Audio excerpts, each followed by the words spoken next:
ये हूँ मोर सकाळ जलखिया सरचुकली पिठा ता सांगे चा ये चंगू से मंगू। नमस्कार दर्शक बंधु, आशा कर समस्ते भले थे। आम चैनल आउ गोटे नुआ ब्लॉग रे आपण मानक बहुत बहुत स्वागत। तो पूर्व वीडियो को जो मैंने लाइक कर अशेष अशेष धन्यवाद। एबे सकाळ 8टा है मु बाहर थी मार्केट जाए जेहेतु संडे किसी नॉनवेज आइटम आनी तो जो मुझे रेगुलर माछ आने से भाई मत आज कल करी कहले जे कला बइंसी माछ आज आवेलेबल अच्छी आसिक नहीं जाओ। कला बइंसी माछ रेयर मिले मार्केट रे तो जल्दी जीवा माछ नहीं आसा ना सरीज ता आगु सकाळ जलखिया सारदे। ये हूँ मोर सकाळ जलखिया सरचुकली पिठा ता सांगे चा। एठी देखु मु दी जन को देखौची ये आमर पोषा बिले दीटा। ये हूँ चंगू चंगू हाई कर दियो। आउ ये हूँ मंगू पाखापाखि 6 मास मैंने घर रोच।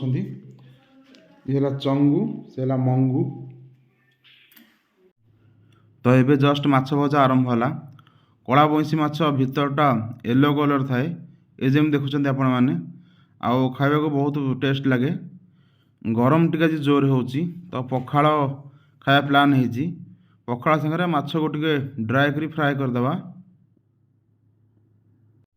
एबे जस्ट मु खाया को बसिली पखाड़ ता संगे ये हूँ माछ जस्ट टिके फ्राए कराई खाली ताधे झोल रखाएनी। पखाड़ सागर माछ झोल हेले खाया को भल लगे।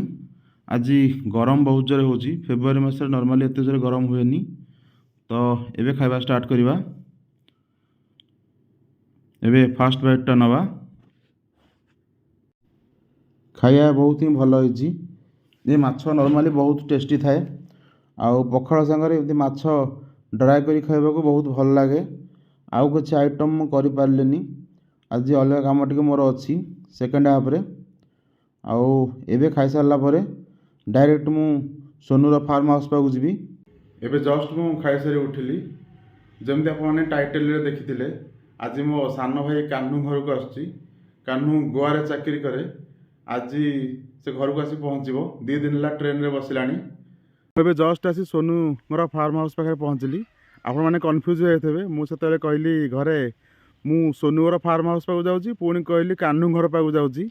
एक्चुअली कन्फ्यूज होवार किसी ना सोनू कान्हू से 2 भाई। कान्हू हूँ सोनूर बड़ भाई। आउ गोटे कथा है मु से 2 जनकर बड़ भाई। मु 2 दिन ट्रेन आसिली घरे पहुँचली आधा घंटा है। भुवनेश्वर टे ट्रेन लेट था लेट रे आसी पहुँचली। भुवनेश्वर लेट आसी लगला ना कि आज्ञा आउ तू कौन से खाई होटेल आसला बेलू नाई मो ट्रेन से स्टेशन भुवनेश्वर खाइली आग ट्रेन ओल्हैया पर। अच्छा ऑटो आसली आ जर्नी केमती कौन था ट्रेन जर्नी? ट्रेन जर्नी भल किंतु टिके एथरक बेसी लेट हो गला ट्रेन भुवनेश्वर पहुँचू पहुँचू। ट्रेन रे मु भी आछि केतर बेंगलोर रु किंतु लेट हला माने टायर्ड लागे बहुत। तते सेमती किछ लागोनी? हां टायर्ड लागुची मु आसी घरे पहुँची के टिके एमती आछि बारी आडे बुलिबा को भल सिटी सब क्लाइमेट एना टिके शीत पड़ीची आ सिटी तो सब एन्जॉय करिया को जानती ओ एन्जॉय तो ठीक अछि नै शीत दिन एबे तो शीत दिन चलची शीत तो सब आड़े होची सेठी बेसी शीत बोधे सेठी बेसी शीत कि शीत सेठी बेसी नुह कि खरा बेसी नुह वर्षा शीत नुह से क्लाइमेट टाइ सेमती। अच्छा ता माने बेंगलोर जहा पुरी जहा गोवा भी सेया हां आउ सेठी कोन सब केमती कोन काम चलची तमरो? सेठी मो एना इलेक्ट्रिकल इंजीनियर अछि ओटा प्राइवेट कंपनी रे। हां आउ ई छुट्टी रे गां को आछि बुलिया को। छुट्टी मासे खंडे रहिबटी एबे? नाइ 20 दिन छुट्टी नै के आछि आ 20 दिन एक्सटेंड कर दो मासे हि जिवो आ मासे तो रहबो आ। हां भाईना गोटे नुआ चैनल खोली छंती निमापड़ा ब्लॉगर्स ये चैनल को सब्सक्राइब करंतु आ वीडियो को सब लाइक करंतु आम भाई को सपोर्ट करंतु। तो सांग माने आज ब्लॉगटा को मुझे एंड करुच्ची।